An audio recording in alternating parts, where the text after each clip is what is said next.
mga kadides, hindi nyo talaga mapabasa yung ano ng mga Duterte, no? No. Diba?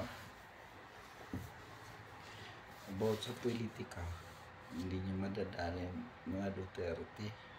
Paglalaruan lang kayo. Hindi nagawa nyo pa ipalam.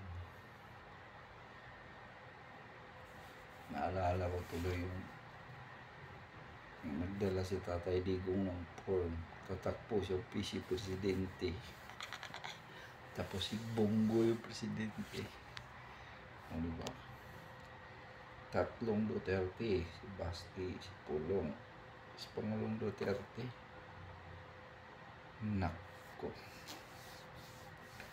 Hindi. Diyan kayo pinakabahan. Mga Duterte.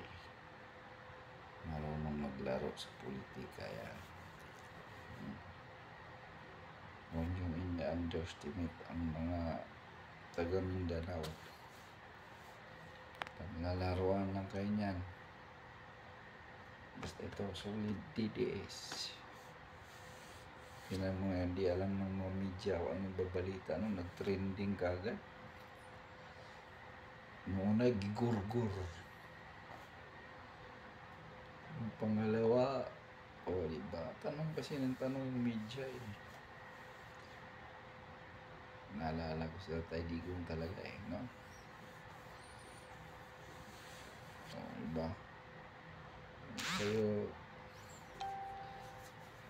pagdating ng araw kayo, ma-realize nyo kung gano'n sila kalawak mag-isip about sa politika. Paano niya kami makukuha ang taga-masa? Alam mo, ako, nandito lang ako nagtrabaho sa Luzon. O taga Mindanao ako, kaya Cagayan de Oro. Noon, pag magbiyahe kaming Jinsan, dadaan ng Davao, yung kasama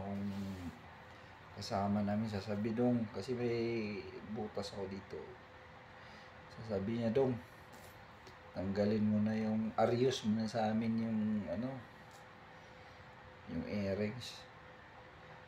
Tanggalin mo na yung arios mo, Dong. Kasi hahablutin niya ng mga pulis doon sa Davao."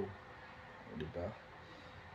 Kaya pagdating namin sa Davao, pag dumaan kaming Davao, hindi yung nag-UUC. Kasi takot din. Kaya noon, ako taga Cagayan de Oro, sa Mes Oriental. Kaya pagpunta ng Davao, talagang takot ako. Yan. Yun yung ina-underestimate. Mga kasolid DDS. Suportahan natin ng isa't isa.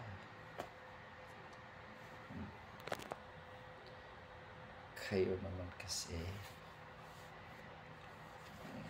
Ayaw ko magpakamatay eh. Ayaw ko magpakamatay sa gobyerno ni Bangag. Panis.